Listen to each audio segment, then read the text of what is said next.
It's Super Wildcard Weekend. He lost the game, but they did cover a bull some minutes.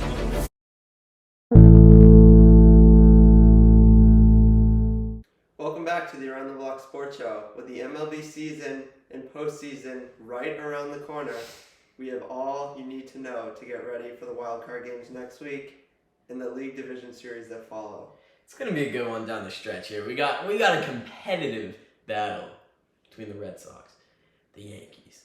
We got the Blue Jays in the mix. The Mariners are coming up. Who would have thought? J.P. Crawford and the crew coming for a wild card spot. Who would have thought? A lot of other tight races. We'll see how it ends up. Red Sox coming off a tough sweep to the Yankees this past weekend. Does that hurt their chances of hosting the wild card game? I mean, it hurts their chances. I'm not going to say it takes it away. I would say that, they have some easy games. They have the Orioles. They're winning as we speak. They have another game against the Orioles and then some games against the Nationals. Both not good teams that should be wins. Yankees making some fielding errors as we speak on Garrett Cole Day. Not a great time for them as he's probably their starter on Wild Card Tuesday. Well, I mean, I'm glad that Coley found some other substance to use so he could get back in the groove. Didn't have to use the spider attack anymore. He's using scorpion attack. The Mariners, they've been hot, but no team's been hot as the St. Louis Cardinals. That is true. 17 in a row. They beat the Cubs, the Brewers, the Reds, everyone. That is true. They have Nolan Arenado.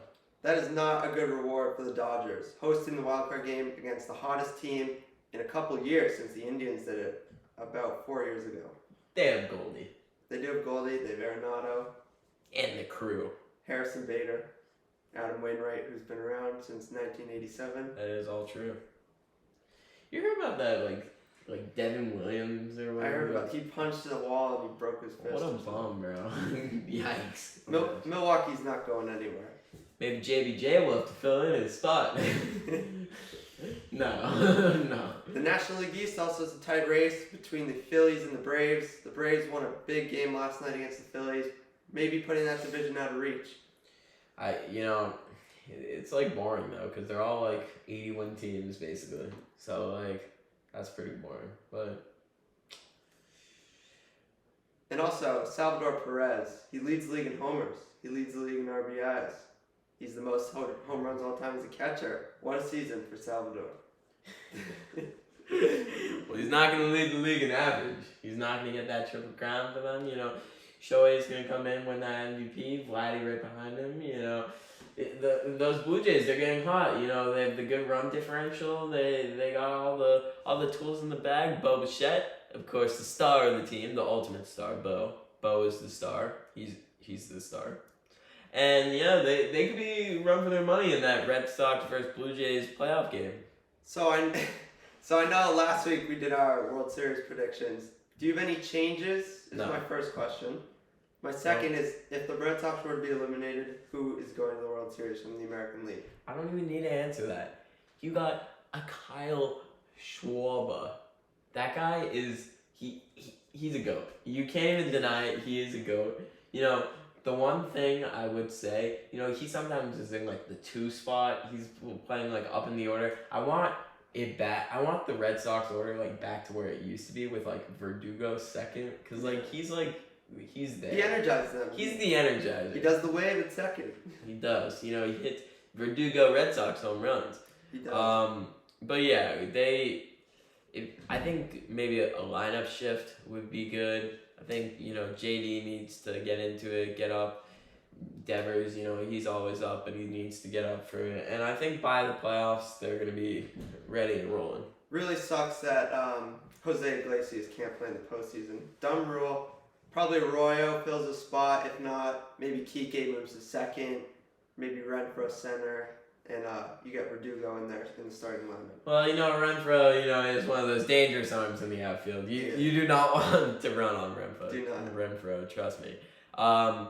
But I think Iglesias, I'm an old fan of him. He's one of the greats from the 2012 to 2015 era, whenever there he played, I don't even remember, but I just remember like he had the quick hands, the transfers all the way to first, and he still has that. He's still the good defender in the field, the best defender when he's there in that infield, because like the left side sucks, and then like I don't know, but yeah. He's very quick hands in the field, quick hands at bat. He got a big single Sunday night, even though the Red Sox couldn't come through. That is true. I'm going to put you on the spot here. What has been your favorite either Red Sox or MLB moment this season as the season winds to an end? That's a tough one. Wow. I'm going to have to go with an extra innings victory. We have I believe bases juiced, if I'm remembering correctly. Early in the season, this is April. We have one Julio Martinez up to bat. Well, it's a knock, a base knock over the center fielder's head. It goes for a double walk-off win after some back and forth. I think kind of like that was like a game we were all awakened, like, oh yeah, the extra inning rule is a thing, and like it was exciting. It was exciting to watch, and then the Red Sox pulled it out. Mine has to be one of those two Red Sox-Yankees games. The first one when Kike tied the game, 2 outs in the ninth, Chad Green on the mound. That was on Thursday night. They closed out the series with a 3-1 victory, and they came back on that Sunday. I was at that game. They came back 4-0. They were back from the dead, being no-hit by Domingo Germán. Alex Verdugo got it started. Xander Bogaerts ended it, and the Red Sox own the tiebreaker against the Yankees. Not anymore. No, they still do. They own the season series tiebreaker. Well, yeah, they're winning the season series, right? But like, gotta get some wins right here, or else they're gonna be in some trouble. We'll finish it off. We are good.